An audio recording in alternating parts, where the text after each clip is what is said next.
Boa tarde a todos, pessoal. Um prazer estar ao vivo com vocês mais uma vez, diretamente do canal do BTG Pactual Digital, trazendo para vocês os conteúdos mais importantes para a sua tomada de decisão como investidor, para que você possa estar cada vez mais preparado para tomar as melhores decisões e com consciência. O grande lance aqui é ter ciência daquilo que a gente está fazendo, e é isso que a gente bate muita tecla aqui no nosso conteúdo que a gente produz aqui no canal do BTG Pactual Digital. Então, antes até de chamar os convidados aqui que estão com a gente hoje para um tema que é realmente um tema desafiador até para mim mesmo, porque eu mesmo tenho muitas dúvidas sobre o tema, eu gostaria de lembrar a vocês que não estão acompanhando, que não estão inscritos no canal do BTG Pactual Digital, que se inscrevam e marquem o joinha aí, porque isso ajuda na distribuição desse conteúdo para que mais pessoas tenham acesso à informação de valor que a gente está se dedicando aqui para produzir.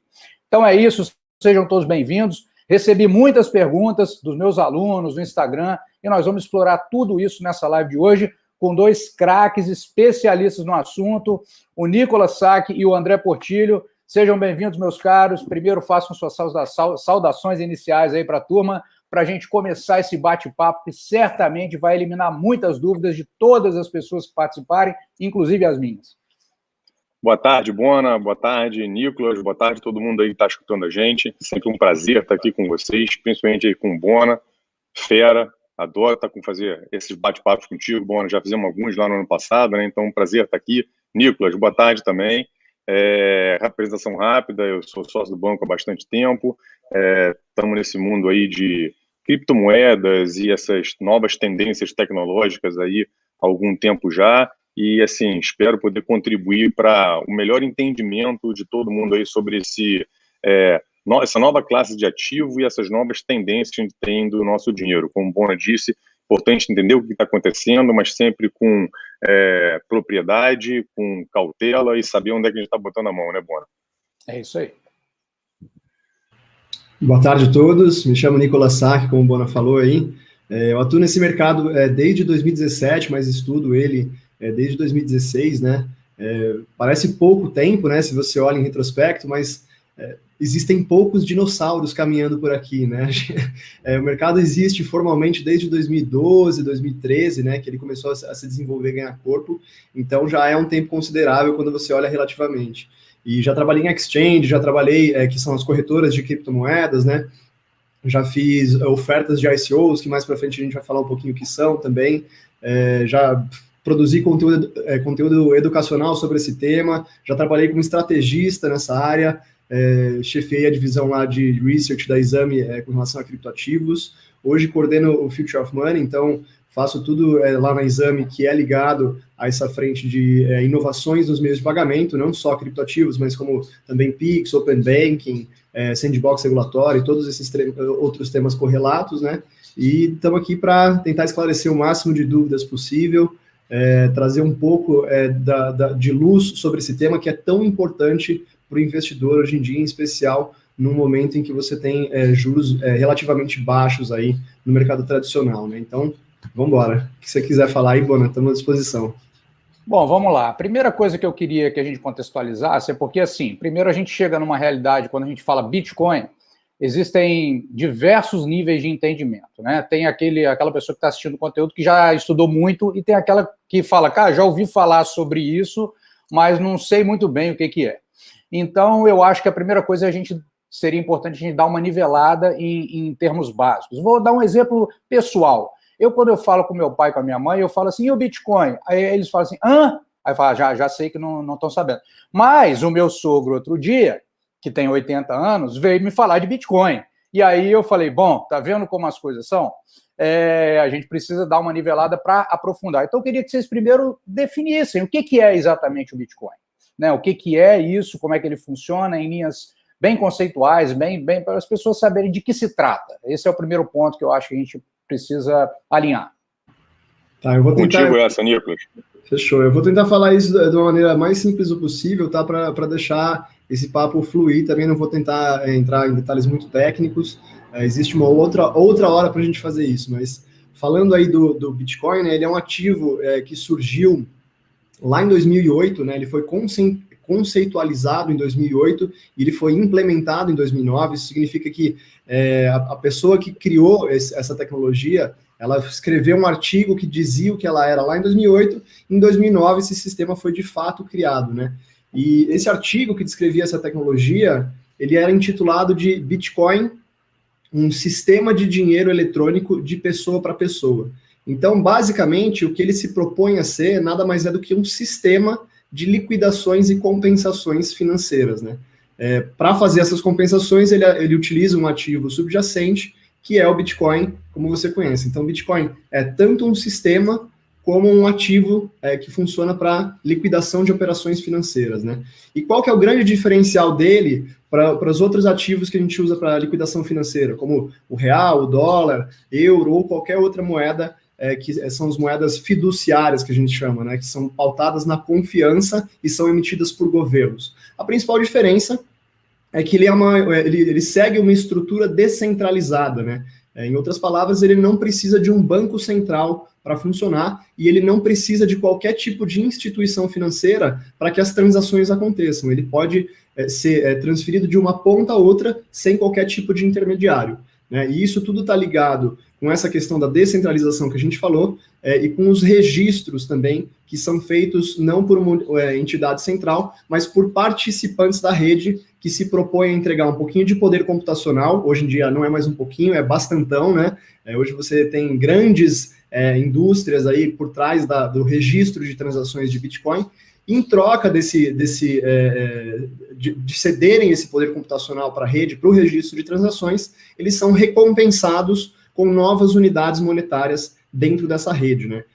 Lá atrás, quando começou, a cada registro bem sucedido de grupos de transações, e aí por isso que a gente fala de blocos, né? Blocos, blockchain, que é a tecnologia por trás do Bitcoin, nada mais é assim, eu não gosto muito desse nome, porque blockchain, se você conhece um pouquinho de inglês, isso imediatamente te remete a uma cadeia de blocos, né? E você não tem a menor ideia do que isso significa. Mas no final das contas, nada mais são do que registros, né, de grupos de transações que acontecem nesse sistema, elencados um com o outro. Por isso que você fala em blockchain, porque são blocos de transações registrados em sequência, né?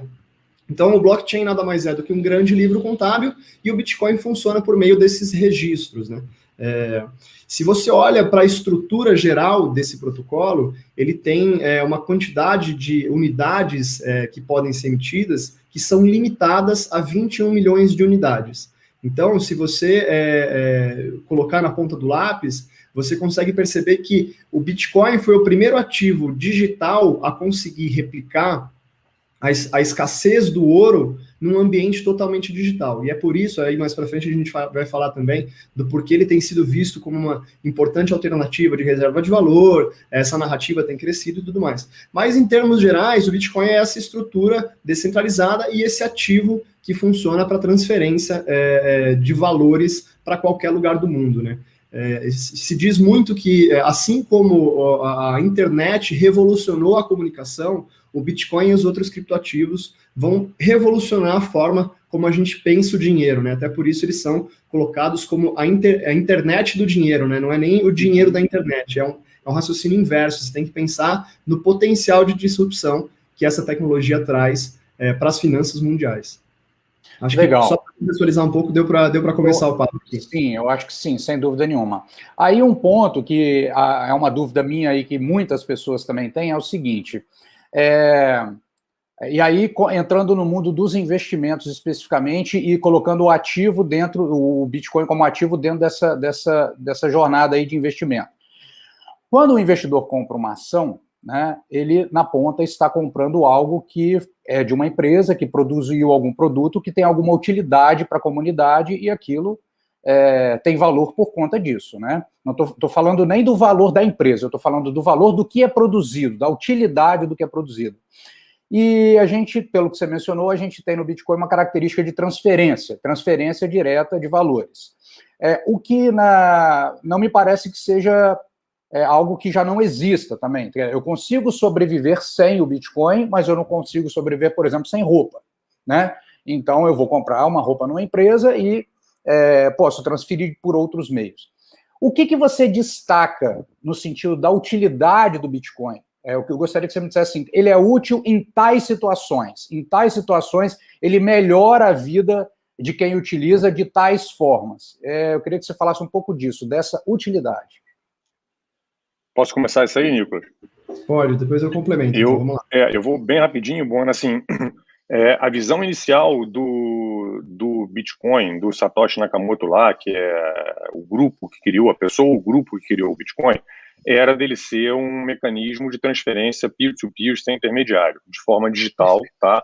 Coisa que ninguém tinha conseguido fazer isso ainda de forma descentralizada.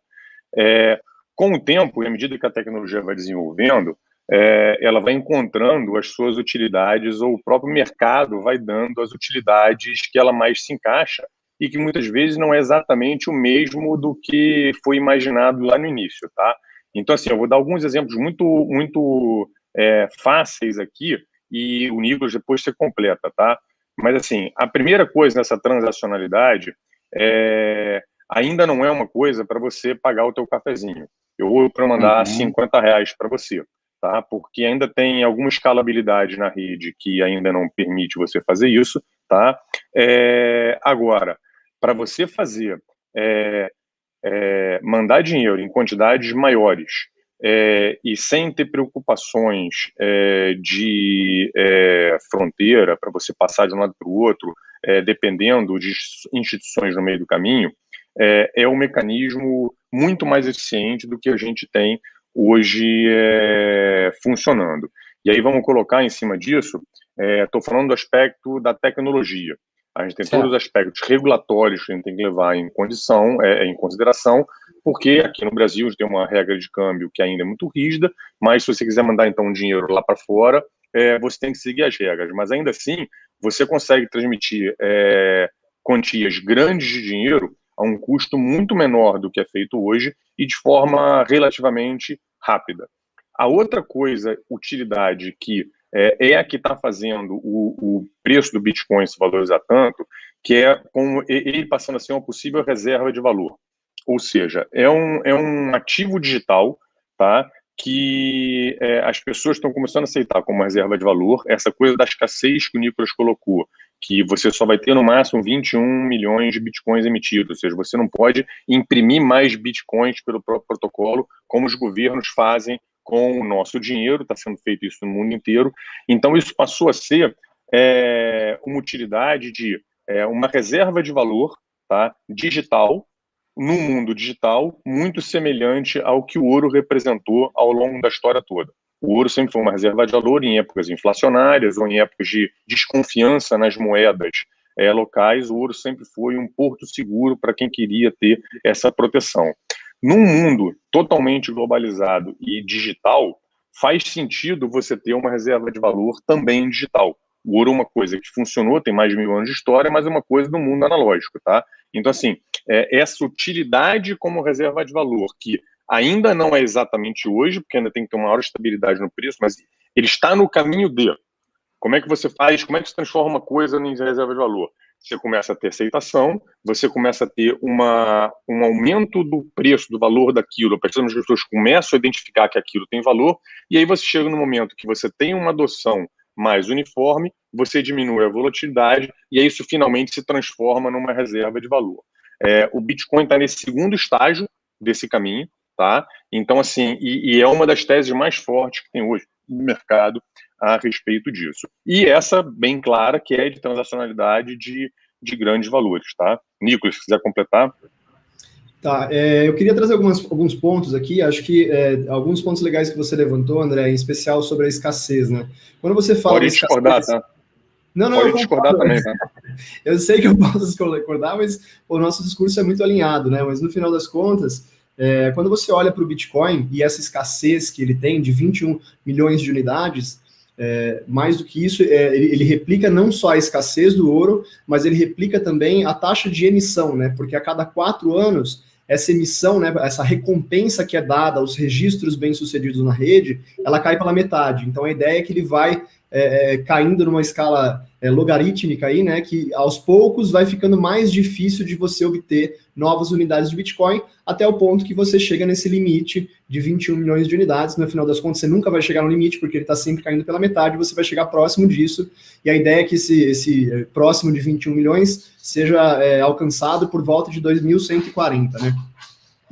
Tá, então você está falando que ele tende a 21 milhões, mas que para chegar no último vai demorar, ele vai atingir quase tudo mais rápido, mas 99,9% vai ser minerado até o ano de 2040, e aí para chegar no limite máximo vão mais 100 anos, né? Entendi. Então é um tempo bem, bem longo aí. E por que eu estou falando isso? Porque nesse sentido, quando você olha para o Bitcoin e para a escassez digital, né, que o Bitcoin ele foi o primeiro ativo a conseguir criar escassez digital, de fato, né, você não consegue replicar o Bitcoin, você não consegue duplicar ele, você não consegue falsificar.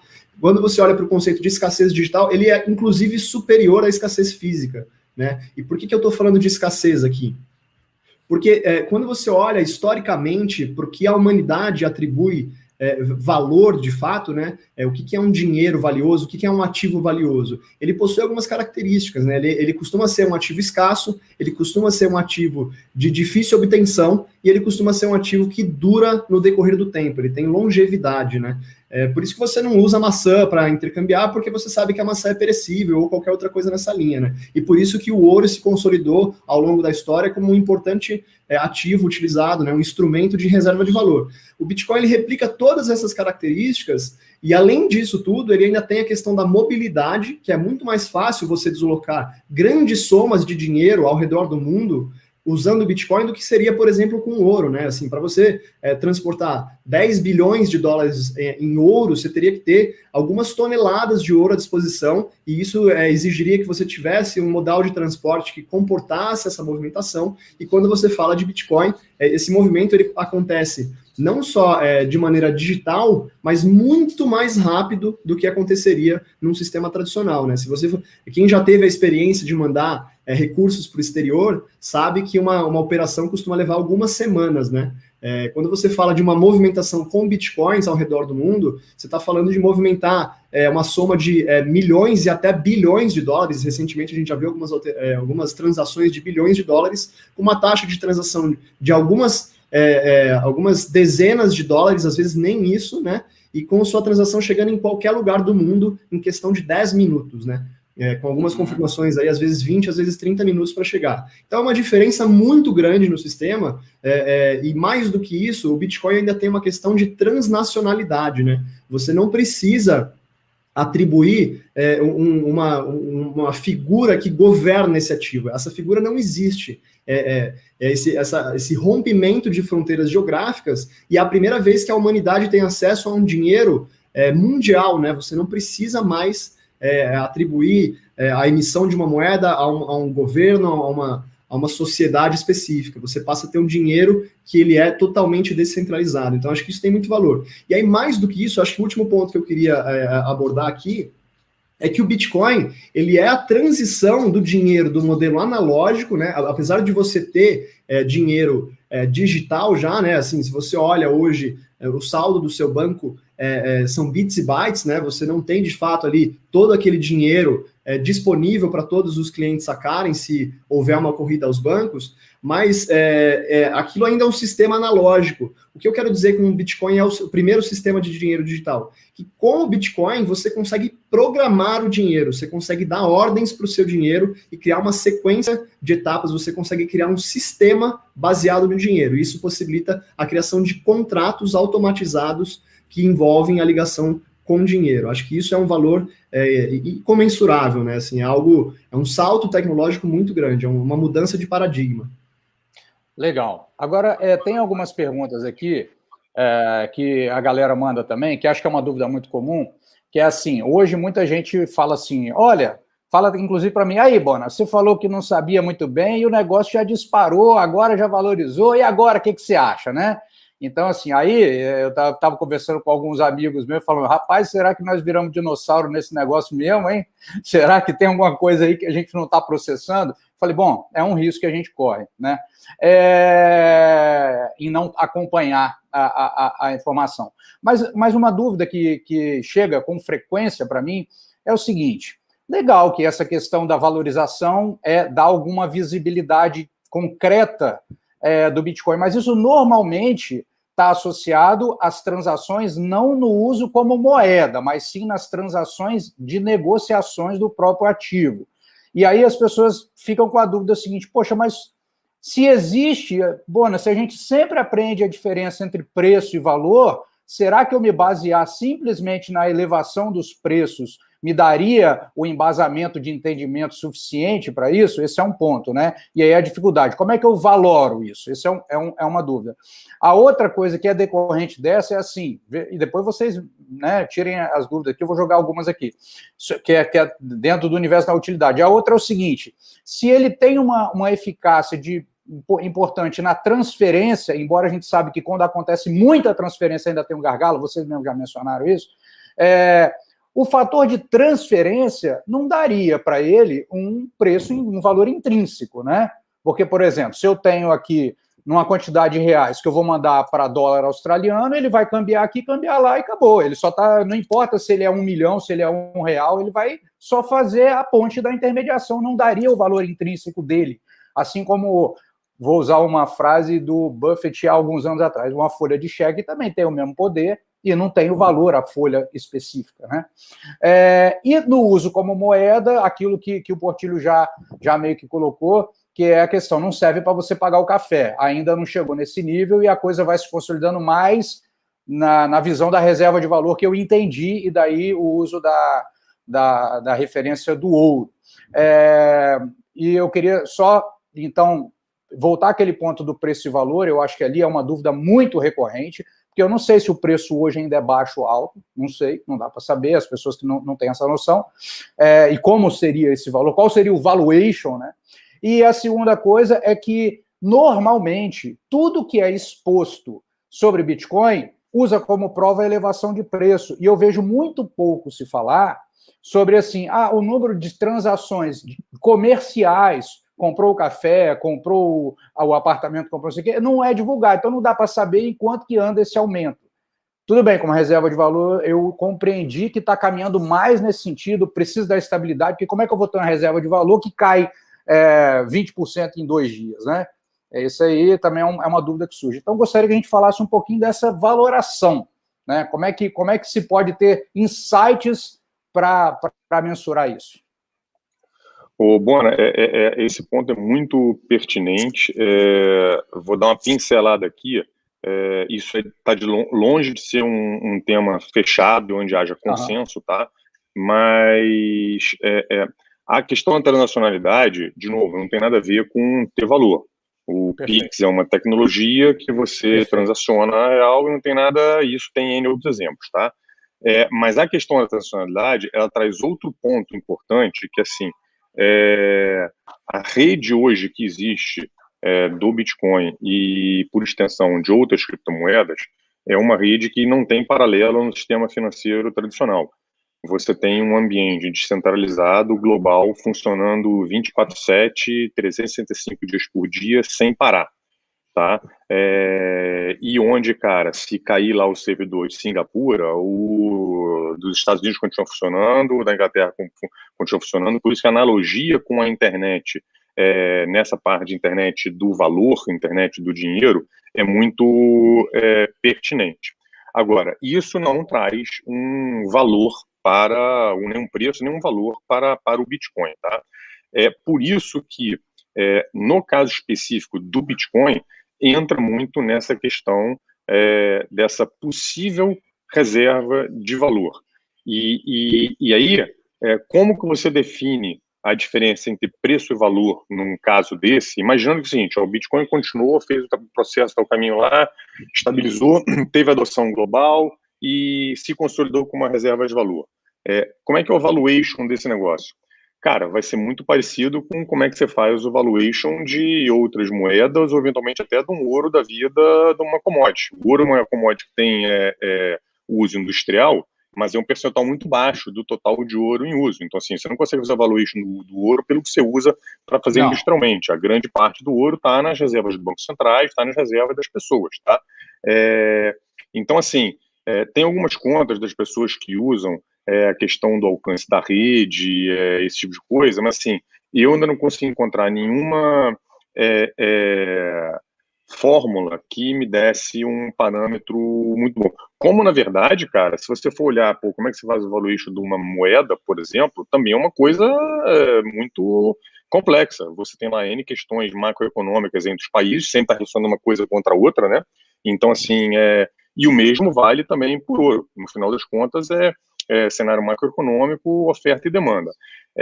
O outro ponto que você colocou dessa coisa de como é que estão usando, se tem caixa eletrônico, se tem fazendo transação, a coisa legal é que, sim, você consegue ver tudo isso nos dados on-chain, ou seja, da cadeia, porque é tudo público, tudo que acontece no Bitcoin hoje é público, você consegue ver em sites especializados, e o que está dando, principalmente, esse aumento de preço é a adoção, principalmente nesse último ano, a adoção por parte de instituições, tá, que começam a entender que essa jornada para se tornar uma reserva de valor digital está no caminho, tá? Então, assim, eu não consigo ter nada muito... Portilho, só um segundo, seria um reconhecimento dessa possibilidade, né? Eu reconheço que essa é uma possibilidade, então eu vou começar a ter estoque disso. Exatamente. E qual é a tese agora? Por que você vê nomes grandes, como não só de investidores famosos lá de fora, como Paul Tudor Jones, Druckenmiller, o próprio Ray Dalio, que ainda não investe, mas já mudou muito a opinião dele a respeito do Bitcoin, e até bancos, instituições financeiras tradicionais que estão agora começando a aderir, como outras instituições também, como o PayPal, Goldman Sachs, Fidelity. A Fidelity tem uma área que trata só disso, tá? E também a adoção por grandes fundos de pensão americanos, endowments de faculdades, que já estão alocando parte do patrimônio deles em bitcoins, justamente entendendo que, olha, é uma tese de longo prazo, é uma tese de que, num mundo onde todos os bancos centrais do mundo buscam inflacionar a sua moeda e imprimem quantidades absurdas de dinheiro que a gente nunca viu na história, nesse mundo faz sentido eu começar a buscar alguma alternativa, tá? E nesse caso, digital, que me proteja em relação a essa corrida pela inflação controlada, que é o que está acontecendo hoje no mundo, tá? Então, assim, hoje essa é a identidade maior do Bitcoin, tá? Assim, que meio que é a função que o mercado está encontrando para ele. E aí, vamos lá, cara, qual o valor disso? O valor é oferta e demanda. Hoje você tem muito mais gente querendo entrar do que oferta que você tem, tá? Em teoria, você continua tendo um aumento de preço até o ponto de que você tem o equilíbrio de oferta e demanda e o mercado encontrou o preço para aquele momento, aquilo ali. E, de novo, nada mais diferente do que acontece com ouro ou outra commodity. E eu prefiro até... eu gosto até mais de encarar o Bitcoin, cara, por essa característica que o mercado está encontrando para ele, como uma commodity digital do que como uma moeda, tá? Justamente porque a utilidade que o mercado, que a sociedade está dando para o Bitcoin hoje, para mim, se assemelha mais a isso. Pô, mas o que é uma commodity digital? Cara, é uma coisa que está sendo inventada agora, a gente está criando uma, né? Então, assim,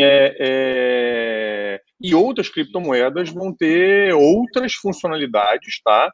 Diferentes, e vão ter outras características e personalidades diferentes do que o Bitcoin. Bacana isso, vai surgir coisa aí que a gente tem alguma ideia do que tem, mas vai surgir muita coisa ainda por isso aí que a gente não imagina, tá? Eu concordo com o Portilho, Bona, e assim, até se você olha lá a Comissão de Negociação de Futuros de Commodities lá dos Estados Unidos, a CFTC, que é a agência responsável por regular esse mercado lá, ela já categorizou o Bitcoin como commodity digital, né? A primeira commodity digital da história. E faz muito sentido pelo critério de emissão, pela igualdade pela fungibilidade, né, que é essa característica que faz com que um Bitcoin extraído aqui seja igual a um Bitcoin extraído lá na China. Então, isso tudo faz com que essa classificação como commodity seja bem interessante. De fato, assim, acho que se você quer discutir valoração de Bitcoin, você tem que tentar recorrer a modelos de valoração de moedas ou de commodities. Eu concordo com o Portillo. E uma das teses que tem surgido, né, bem como o Portillo falou, isso não está concretizado ainda. Você tem muitos estudos surgindo nessa área. Putz, como que você valora esse ativo, sendo que ele é uma commodity digital, mas ele também é uma rede, então você precisa valorar o efeito de rede. Essa rede é composta por uma série de computadores, né? Se você juntar todo o poder computacional do Bitcoin, ele supera em algumas ordens de grandeza o poder computacional da Amazon e do Google somados, assim. É impressionante a capacidade de processamento dessa rede. Mas só isso eu concordo com você, não é suficiente para você valorar, né? De novo, voltando aqui à questão das moedas, as moedas, elas também são um mercado de fluxo, né? Elas estão sujeitas a notícias e acontecimentos macroeconômicos. O Bitcoin funciona de maneira similar. E mais do que isso, existem modelos surgindo, como, por exemplo, que assim, é discutível se esse é um modelo válido ou não para valorar, mas são tentativas de você mensurar o valor desse ativo e tentar precificar e ver se ele está próximo ou distante do seu valor justo, né? Tem um modelo interessante que chama Stock to Flow, que ele mede o fluxo de entrada de novos bitcoins comparado com o estoque disponível, né? E aí você vai ver que isso vai dar uma determinada razão. E aí você compara essa razão com esse mesmo modelo de Stock to Flow de outras commodities, então de petróleo, de ouro, prata, diamantes, para você ver mais ou menos o nível de escassez e raridade que ele tem, para você mensurar qual que seria o valor ótimo desse ativo nesse determinado momento. Isso é uma das métricas que existem hoje para você fazer, mas, de novo, não é algo consolidado ainda, está em processo de descobrimento. Legal. Só lembrando, pessoal, que está acompanhando o nosso conteúdo, para se lembrar de se inscrever no canal e dar o joinha aí, porque ajuda a distribuir o conteúdo e se inscrever aqui e ativar as notificações também, beleza? Bom, eu acho que em níveis gerais, assim, conceituais, a gente já conseguiu alinhar bastante coisa aí, e eu vou partir para algumas dessas dúvidas. Algumas eu já embuti no questionamento, que era já mais ou menos relacionado, mas tem outras aqui que eu acho que vale a pena a gente esclarecer. Uma primeira é o seguinte, eu acho que vocês falaram, mas acho que dá para a gente esmiuçar um pouquinho mais. Quem é o responsável pela emissão do Bitcoin? O responsável pela emissão são os mineradores, né? Aquilo que eu tentei explicar no começo, assim. Os mineradores, eles disputam pelo registro de novas das transações que acontecem na rede, porque eles são compensados com a emissão de novas unidades monetárias dentro desse protocolo, né? Quando você começou com o protocolo, cada registro bem sucedido na rede rendia ao minerador 50 novas unidades, né? E, em média, cada registro era feito a cada 10 minutos, né? Como eu falei ali atrás, a cada 4 anos essa recompensa cai pela metade, de forma que atualmente cada registro bem sucedido na rede rende ao minerador 6,25 unidades novas de Bitcoin. Então a emissão é feita dessa maneira, com os registros bem sucedidos dentro da rede. Perfeito. Uma outra dúvida também que o pessoal mandou foi com relação a consumo de energia. O Portillo até mencionou isso também um pouquinho aqui. Como é que isso se encaixa dentro de uma situação onde a gente fala muito de sustentabilidade, o quanto esse consumo excessivo, ele é excessivo a tal ponto? E há uma outra pergunta que alguém mandou aqui também, se alguns governos não poderiam proibir esse tipo de atividade por este consumo de energia excessivo.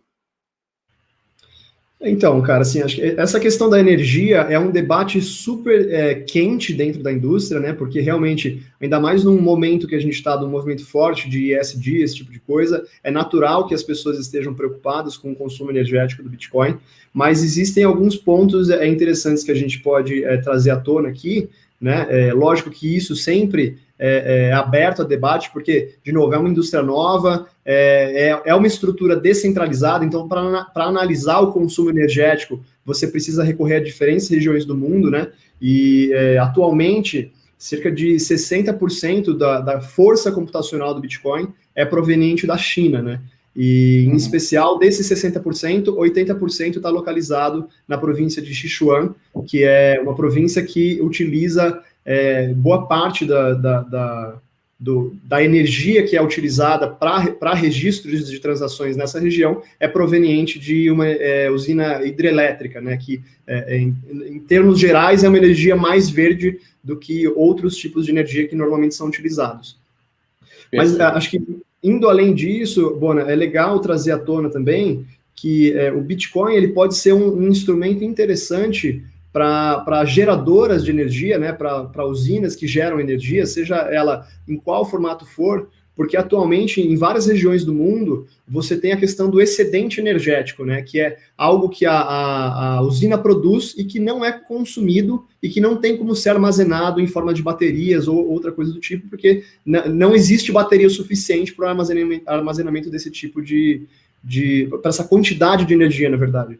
Então, o Bitcoin ele tem encontrado parcerias muito fortes, em especial com os mineradores têm encontrado parcerias com geradoras de energia, porque eles consomem esse excedente energético e a energia é armazenada na forma de baterias digitais, né, que são as unidades de Bitcoin, entendeu? Então, é um debate interessante, é um debate profundo, tá? Que também, assim, de novo, você tem que avaliar os mais diferentes espectros, você tem que olhar para o consumo energético nas mais diferentes regiões do mundo, mas, de fato, assim, eu não vejo isso como um problema grande e o que eu sempre defendo é que, assim como no início da internet ou no início de qualquer tecnologia, em especial quando você tinha ali o surgimento dos carros, a tecnologia ela não era eficiente, o consumo de combustível era muito maior. Então, eu acho que, com o passar do tempo, a tendência é que você consiga chegar num nível de consumo mais eficiente da energia para que você não tenha realmente que gastar tanto.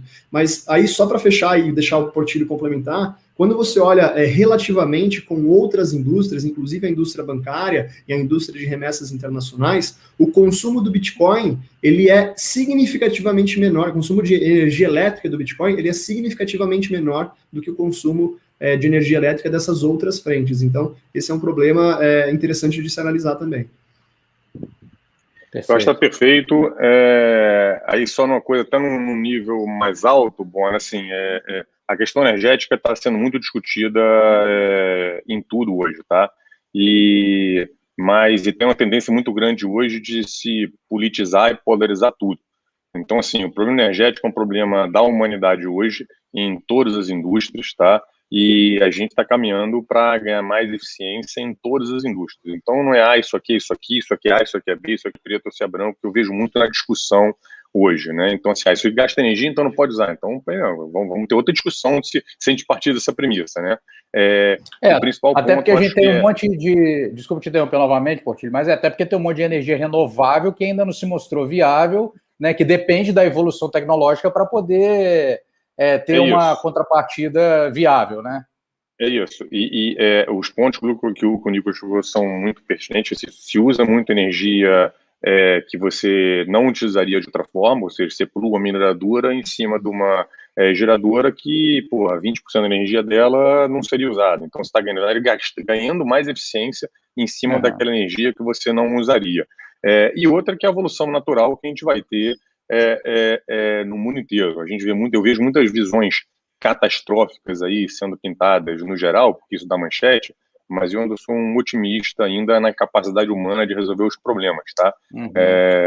Eu estudei no colégio a teoria do Malthus, que falava que não ia ter comida para todo mundo, entendeu? E a gente sabe que a produtividade aumenta conforme a gente vai, as pessoas param para resolver o problema. Então, assim, eu sou otimista nisso aí. Sempre que o ser humano para resolver um problema e põe recursos nisso, até hoje na história ele resolveu os problemas. Tem uns topos e vales, né, que é o normal, mas assim, eu acho que a gente vai melhorar em tudo, exatamente.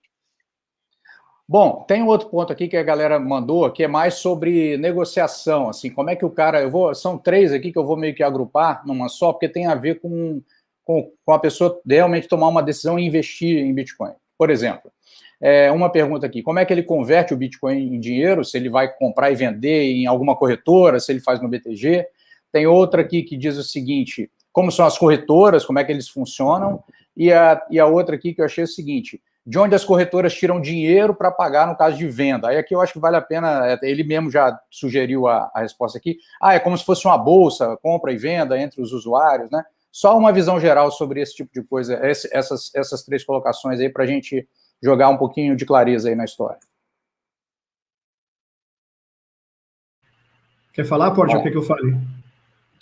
Pode falar, pode falar.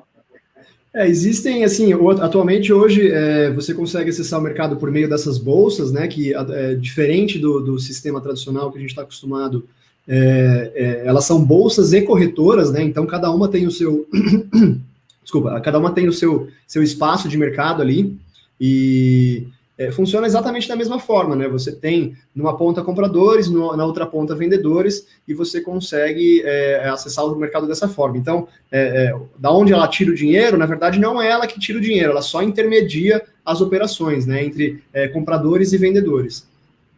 E aí, com relação às formas que você falou, que formas existem para você acessar esse mercado? Eu vi muito dessa pergunta também aqui no chat, né? Vou deixar até o convite aqui, não sei se todos estão vendo aqui do lado, esse QR Code, a gente vai soltar uma série grátis que a gente vai explicar todos esses pontos sobre como você acessa o mercado, quais são as opções que você tem, quais são os riscos, quais são as teses, tudo isso vai ser dito lá, mas só para adiantar um pouquinho aqui, você tem basicamente 3 formas de acessar o mercado, né? A primeira delas é via fundos de investimento, que é a forma mais conveniente na minha visão, né? Porque você não tem que se preocupar com risco de custódia, você não tem que se preocupar com o processo de compra e venda, se você coloca uma ordem limite, uma ordem a mercado, esse tipo de coisa, né? Então, acho que até na parte de tributação é muito mais simples, porque provavelmente você já está familiarizado com tributação de fundos, né? Aqui no BTG a gente já tem esse modelo de fundos de cripto, então vale ficar de olho nisso também. E mais do que isso, você pode ir por meio das exchanges, né, que são essas bolsas, essas plataformas de negociação de criptoativos, que aí o processo basicamente muito semelhante ao de você fazer um cadastro numa corretora. Você coloca seus dados, envia seus documentos, é aprovado ali pela parte de compliance da empresa, então você efetua o seu primeiro depósito e faz a sua primeira compra abrindo uma ordem, enfim, um processo que boa parte dos que estão aqui já conhecem. E aí, acho que o último modelo, que é o menos convencional, é o peer-to-peer, né, que você compra diretamente de uma pessoa que tem um ativo, você precisa ter uma carteira própria, e aí essa pessoa vai transferir da carteira dela para a sua carteira. Então, são basicamente essas 3 formas que você tem de acessar esse mercado atualmente. Qual que era a outra pergunta? Não sei se eu perdi aqui. Não, é isso mesmo, tá no bolo das perguntas, é isso aí. Uma coisa que você mencionou aí, na questão do fundo, que eu achei que ela vê se eu entendi correto, porque tem uma dúvida também que a galera mandou, e está aqui anotada aqui nas minhas notas aqui, que é o seguinte: mas, Bona, eu não tenho a segurança da propriedade. Se eu tiver passar um mal, perder minha memória, esquecer onde é que está a senha, nem lembrar mais que eu tenho isso, né? Como de vez em quando a gente vê uns casos aí na mídia que acontece aí um ou outro, perdi minha senha, esqueci, não sei onde eu anotei e tal. E o acesso depois a isso. Quando a pessoa compra diretamente, ela tem que ter a guarda disso, inclusive algumas preocupações surgiram com relação à herança, né? Eu tinha lá milhões de reais em Bitcoin e aconteceu um acidente de carro que acabou. E aí, como é que minha família acessa essa situação? Eu gostaria até que vocês dessem uma palhinha sobre isso e falassem assim, no caso de fundo, porque já está falando de caso de fundo, então nós estamos falando de algo regulamentado pela CVM, que tem todo um procedimento já conhecido, né? Então, eu queria que vocês falassem um pouquinho sobre esses riscos, sobre a segurança da propriedade e sobre se essa questão de via fundo, via instrumento do mercado financeiro formal, se isso mitiga esse tipo de risco. Bona, essa pergunta é bem interessante. Assim, uma das coisas que as criptomoedas, os criptoativos trouxeram foi essa possibilidade de você ser o seu próprio banco, entre aspas, tá? Lá no início, quando inventaram essa coisa toda, foi lá após a crise de 2008, principalmente nos Estados Unidos, um questionamento do sistema financeiro tradicional, esse tipo de coisa. Ou seja, uma vez que você pode ser o próprio portador, fazer a própria custódia do Bitcoin, das suas criptomoedas, você não dependeria de mais nenhuma instituição para tal, tá? essa tese eu acho bacana, eu concordo, eu acho que ela tem validade em alguns momentos específicos do tempo, tá? E de situações históricas. Por exemplo, se for para países onde você está em processo de alta inflação, de ditaduras, como a gente está vendo na Venezuela, Nigéria, por exemplo, está acontecendo isso, e como a gente vivenciou no Brasil num passado não muito distante, tá?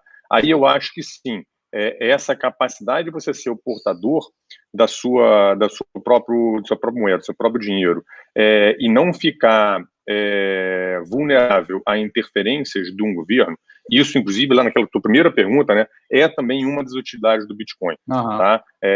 E aí, só para contextualizar para todo mundo, a gente está caminhando muito rapidamente para uma sociedade no mundo inteiro sem dinheiro físico, dinheiro totalmente digital.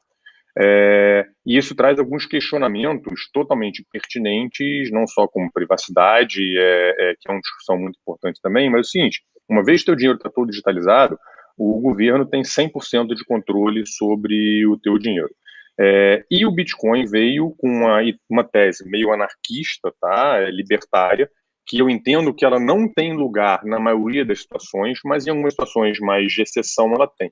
Que é o seguinte, amigo, o governo tem como meter a mão. Você está com a tua carteira do Bitcoin, você transfere para quem você quiser, o dinheiro é teu, tá? Isso de fato acontece. No mundo normal, como a gente vive em sociedades normais e mais estáveis, eu acho que essa tese perde um pouco de valor, tá? O pessoal mais aí xiita das criptomoedas briga comigo quando eu falo isso, mas nada é o seguinte, cara, as pessoas não lembram a senha do e-mail delas. Então, assim, você ter a posse desses bitcoins, ou através de uma instituição, de uma corretora, que tenha, obviamente, que seja segura, que seja séria, que saiba o que está fazendo, ou através de um fundo, te mitiga esse tipo de problema, tá? No caso de uma herança, cara, se você tem teus bitcoins numa carteira sua, você tem que ter esse problema muito bem operacionalmente acertado, resolvido. Ou seja, as pessoas que eventualmente precisam ter acesso a isso aí, no caso de uma emergência, como você falou, se tem um acidente de carro, elas têm que saber onde você tem, qual é a chave, como é que faz, como é que não faz, porque se não tiver, esquece. Eu vou dar um exemplo, a maioria das coisas que você consegue fazer analogias com o mundo real analógico, tá? Imagina que você tem um cofre num banco, que você tem lá sem o registro. Antigamente isso era muito, muito usual, né? Hoje em dia isso caiu em desuso. E ninguém sabe, tá? Cara, se você morrer no acidente de carro, se você não passou isso para alguém, ninguém vai saber, certo? E o mesmo vale para o Bitcoin. Então, assim, na minha visão, o que está acontecendo agora, nessa institucionalização toda, que está acontecendo lá fora e aqui também está começando, é que estão surgindo soluções com empresas sérias que vão dar essa facilidade, essa experiência, essa usabilidade bacana para quem quer ter exposição a essa classe de ativo. Tá? Então, seja via fundo, seja via aplicativos, e que você não tem que se preocupar com as questões todas aí mais pesadas de segurança, etc, etc. De novo, a tese da exceção continua valendo, isso não inviabiliza a tese. Tá? Se eu estivesse na Venezuela, provavelmente eu teria o meu Bitcoin. Se a gente estivesse no Brasil, lá nos anos 90, com hiperinflação, quando todo mundo usava dólar, provavelmente, se essa situação acontecesse hoje, você não ia estar comprando dólar, você ia estar comprando Bitcoin, entendeu? Então, assim, isso tudo continua valendo, mas numa sociedade normal, essa institucionalização vai dar para fazer isso, tá? Perfeito. Fala, Nicolas. Não, assim, eu só ia comentar, assim, essa questão da custódia é uma questão delicada, é bacana você ter levantado essa bola, porque realmente, assim, esse tipo de coisa acontece, né, de você perder acesso. Teve, inclusive, o dono de uma exchange que morreu e o Bitcoin de todos os usuários foi perdido para sempre, né, mas isso é um problema que já vem sendo endereçado na indústria há bastante tempo. Esse tipo de caso, quando você olha para eles de fato, eles são datados de mais tempo, né? A maior parte dos casos é lá de 2010, 2012, né? Agora, de um tempo para cá, o cenário já mudou, né? Então você tem, inclusive, o Portino mesmo falou de empresas que oferecem não só custódia para os clientes, né, custódia institucional mesmo, que eles vão dividir essa responsabilidade com você, mas eles também têm os serviços de compartilhamento de responsabilidade sobre a gestão das chaves, né? Mesmo que você queira fazer custódia ao portador, você não precisa mais se preocupar em fazer essa gestão de chave sozinha, você já tem empresas que te auxiliam nesse processo, né? Então, acho que o mercado vem amadurecendo nesse sentido bastante, né? Aí, se você fala de armazenar criptomoedas, poxa, como que você pode fazer? Você pode fazer por conta própria, né? Você pode optar por fazer e não passar para ninguém, você pode memorizar a sua chave de acesso ali, você pode anotar isso e guardar num cofre, tem uma série de formatos que você pode fazer. Você pode adotar uma estratégia híbrida, né? Que vai fazer uma parte na corretora, uma parte na sua carteira própria, ou você pode armazenar na própria exchange, mas para fazer uma gestão eficiente de riscos, o ideal é que você dilua essa posição em várias bolsas diferentes, porque aí você não concentra todos os seus ovos numa mesma cesta, né? Se uma exchange for hackeada, você não perde todo o valor que você tem em criptoativos. Mas ainda assim, a melhor maneira de você armazenar criptoativos é contando com estruturas de fundos de investimento que tem um grau de segurança que a pessoa física nunca vai chegar, entendeu? Assim, o grau de segurança oferecido pelas custódias institucionais é de um nível, assim, extremamente alto. A régua é muito alta, justamente por transações feitas com criptoativos serem irreversíveis. Então, a gente está falando de chaves que são armazenadas, né? Elas são geradas num ambiente hermeticamente fechado, né? Numa gaiola de Faraday. Elas são fracionadas ali para que nenhuma pessoa tenha acesso integralmente a essas chaves. Essas frações são separadas para regiões geográficas diferentes no mundo, e para você fazer uma movimentação, você precisa de coordenação entre as partes que detêm a propriedade dessas frações de chave, né? Então, assim, esse tipo de custódia a pessoa física não consegue fazer, entendeu? Ou se consegue fazer a um custo muito proibitivo para a maioria das pessoas. Então, eu acho que, assim, em termos de custódia, a melhor opção que se tem hoje é ir via fundos. Perfeito. Então, na verdade, tem as modalidades de custódia que cada um prefere, né? E como vocês sugeriram, posso escolher mais de uma conforme o meu nível de conforto pessoal. Perfeito. E de novo, Bona, a grande maioria das coisas em criptomoeda tem analogias com o mundo real, tá? Eu uso muito isso e, de novo, você pode custodiar seu próprio dinheiro. Ninguém faz mais isso hoje em dia, mas antigamente era normal. O cara pegava o dinheiro e botava debaixo do colchão.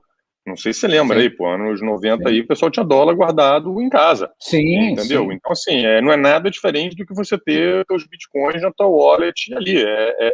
É muito análogo, só que você transporta do mundo analógico para o mundo digital. O Bona, não sei se você vai cobrir, eu estou vendo muita pergunta aí falando a respeito de volatilidade, esse tipo de coisa. Se tiver um tempinho, eu queria falar muito rapidinho sobre isso aí, se você achar que faz sentido, tá?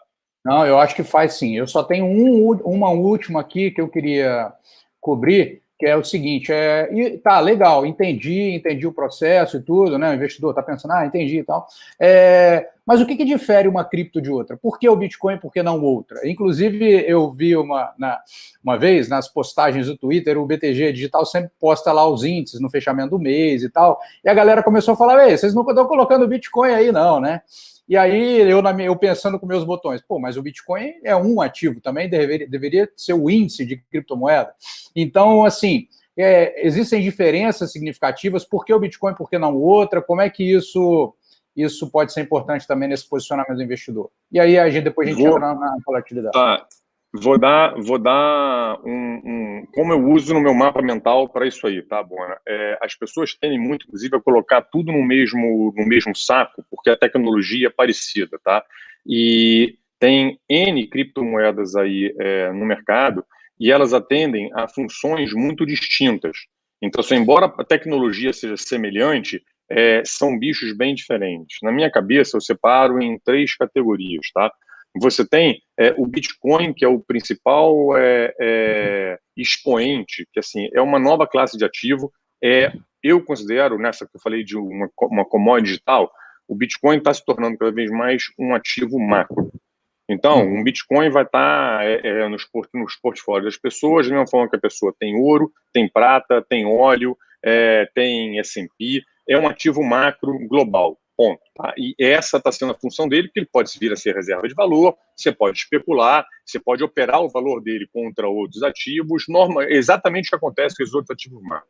Numa segunda categoria, tem todas as criptomoedas que são os protocolos, que são os computadores da rede. O que é isso? São as criptomoedas que você permite programar e construir aplicações em cima dela. Tá? As principais são o Ethereum, tem o Polkadot e tem outras também que permitem isso. Tá? Em cima disso, você cria smart contract, você consegue criar aplicações em cima disso, meio que numa rede de computacional distribuída. Tá? Ou seja, elas prestam a você fazer outras funções em cima disso aí. É o dinheiro programado. Numa terceira categoria, que ainda está embrionária, nem acho que é o ponto de a gente entrar muito nela aqui, mas que é o que tem a maior possibilidade, na minha opinião, de disruptar o mercado financeiro tradicional, é o que chamam de DeFi, Decentralized Finance, ou seja, finanças descentralizadas, que são todas as criptomoedas que estão vindo com o objetivo de substituir funções financeiras que existem hoje no mercado tradicional, mas sem intermediário.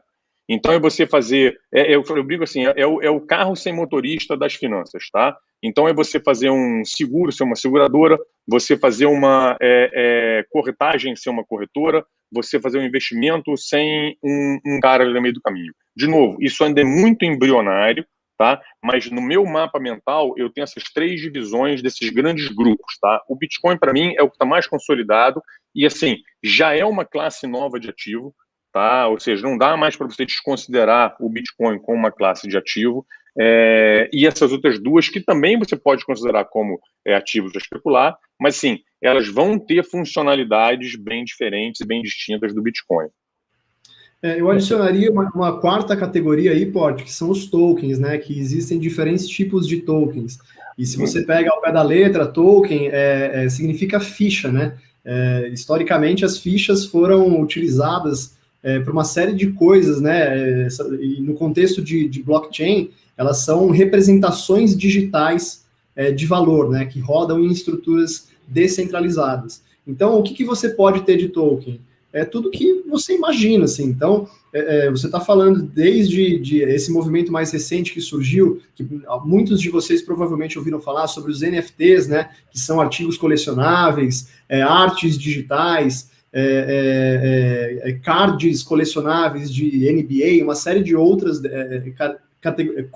elementos que se enquadram nessa categoria, né? São uma frente inteira de ativos digitais que está surgindo desse novo formato de oferta de ativo escasso, mas também tokens podem ser representações, por exemplo, de ações de empresas, né? Então, você consegue criar, por meio dos tokens, frações que te dão acesso a uma parte societária de uma empresa, né? Assim como uma ação, só que dentro do blockchain. E isso te dá acesso a um pool global de liquidez, né? Então você consegue ter ações de empresas listadas em bolsa, né? Frações de ações, então é como se fosse um mercado fracionário de ações, só que ofertado para o mundo todo, né? E também tem os tokens, que são cotas de fundos de investimento, tem tokens que são representações de moedas fiduciárias, a gente chama de stablecoins, né? Que são lastreados por moedas do mundo real, né, que podem ser dólar, euro, real, mas também por ativos e commodities, né, então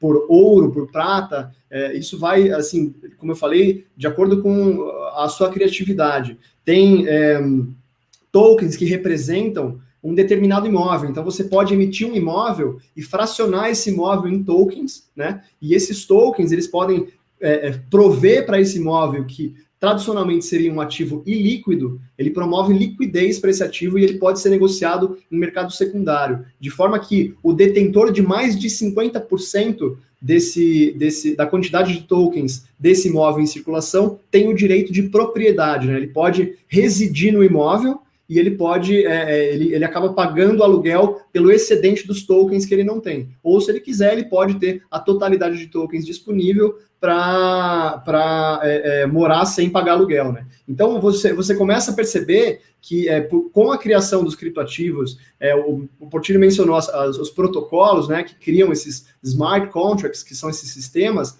você passa a criar novos modelos de negócio que surgem a partir de criptoativos, né? Então, assim, é tão amplo quanto você consegue imaginar, assim. E no final das contas, você mencionou aí, poxa, a gente não tem um índice, né, para mensurar. Existem, sim, alguns índices na indústria que levam grandes nomes, né? Você tem índice da Nasdaq já de criptoativos, feitos, inclusive, em parceria com a Hashdex, aqui, uma gestora brasileira.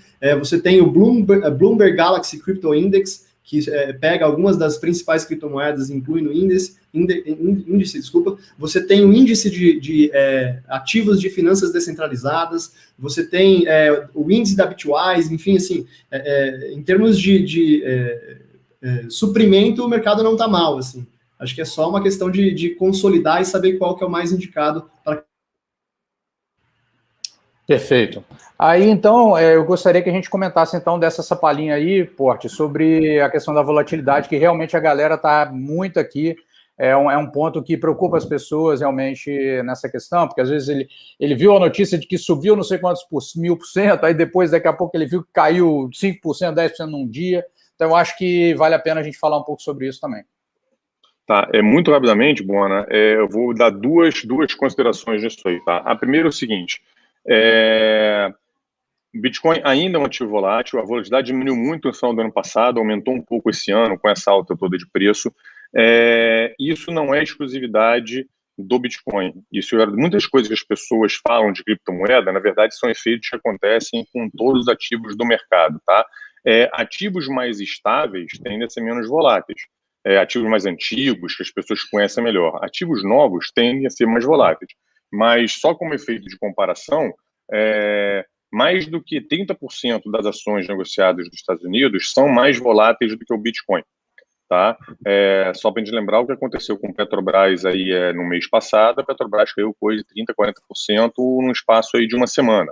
Então, assim, a volatilidade é uma característica de vários ativos que a gente tem. Em março do ano passado, há um ano atrás, quando a gente teve os primeiros fechamentos por conta da pandemia, a Bolsa caiu, teve circuit breaker 6 dias seguidos em 2 semanas. Então, assim, depende muito das condições. Então, assim, e o que você pode tirar disso, tá? Um ativo ser volátil não necessariamente é uma característica só ruim, ela pode ser boa também. Quando você tem um ativo volátil que está valorizando na tua carteira, ele diversifica muito bem a tua carteira.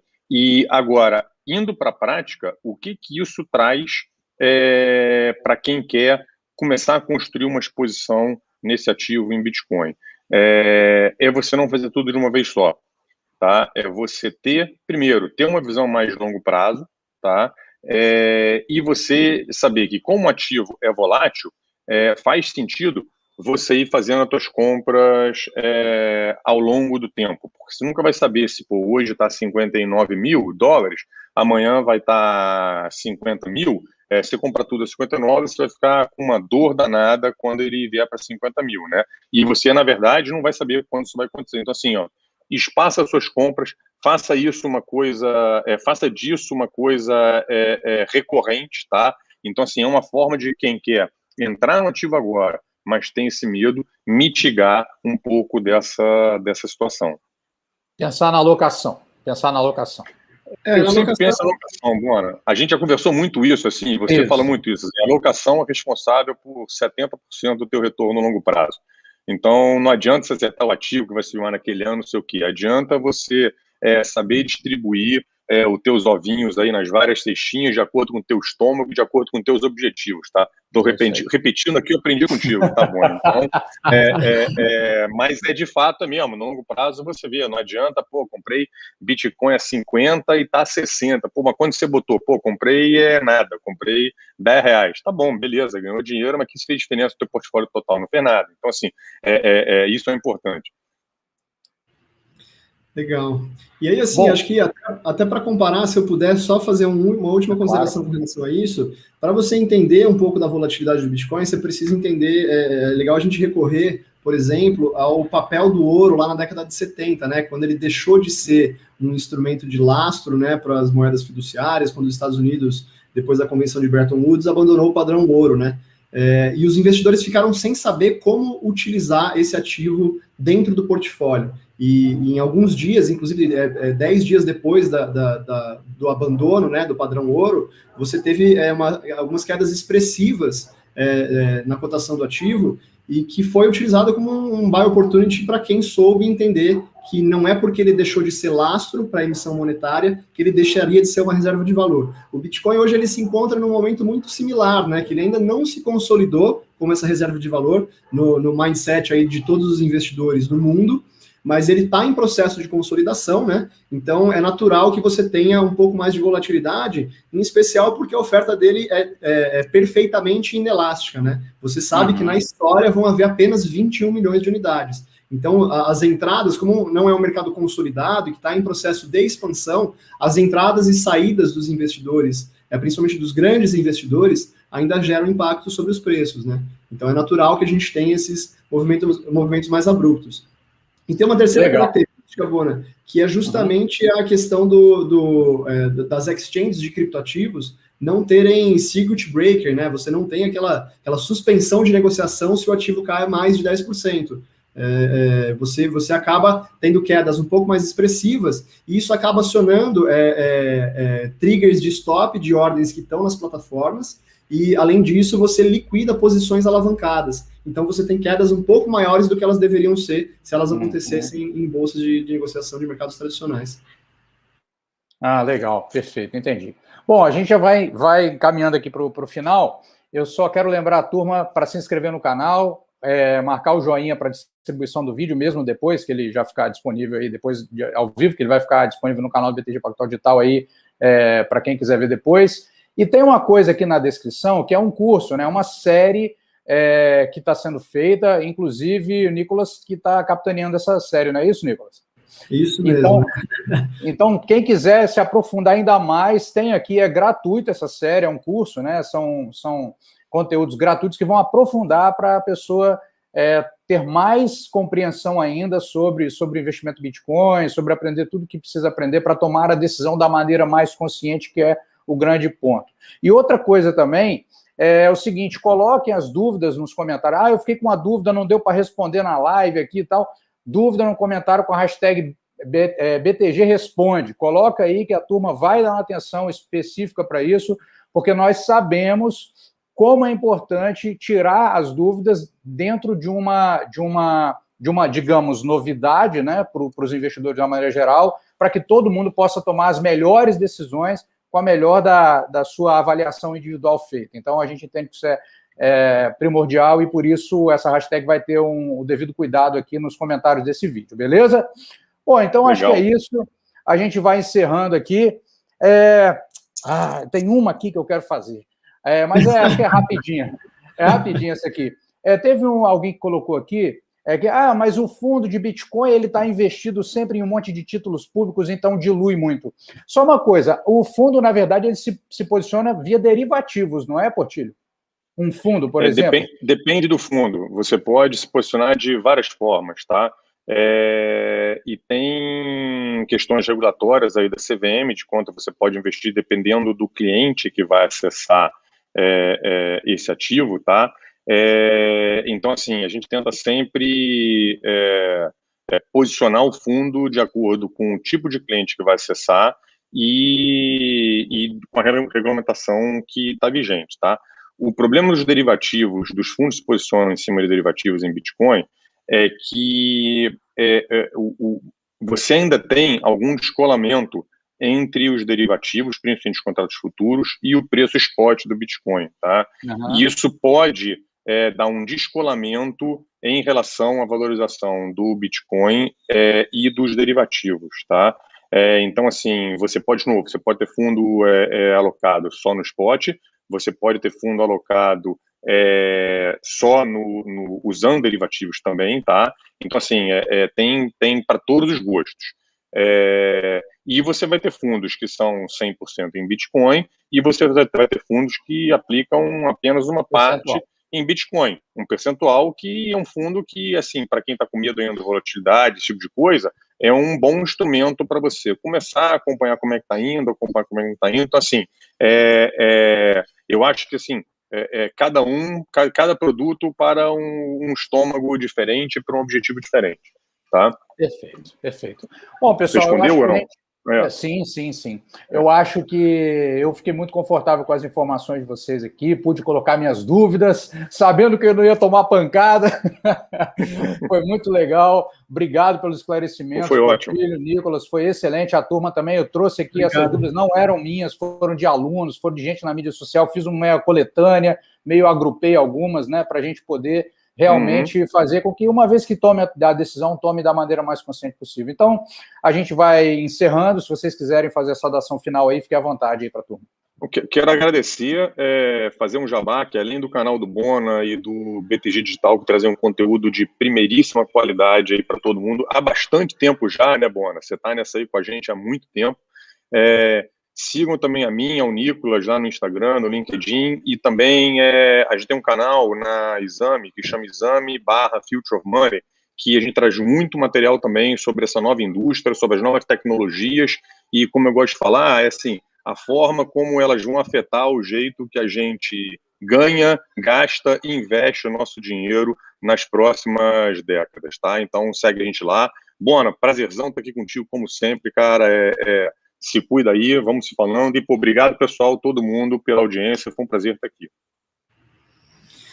Valeu. Eu queria, cara, deixar aí também o agradecimento ao Bona e deixar uma provocação para todos que nos ouvem aqui, de alocarem pelo menos uma parcela do patrimônio, né, algo em torno de 5 ou 10% em criptoativos, porque isso pode trazer um retorno maior ajustado ao risco dentro da sua carteira de investimentos. Não precisa colocar muito, coloca 5 a 10% já é suficiente, você vai ter um pouco de exposição, vai sentir o que é esse mercado e vai entender se ele é para você ou não. Quando você olha para dados estatísticos de correlação e tudo mais, você vê que faz muito sentido alocar uma parcela pequena do seu portfólio em Bitcoin e em criptoativos em geral. Então, deixo aqui o convite e a provocação e agradeço a você, Bona, mais uma vez aí pelo convite e ao André pela participação. Valeu, pessoal.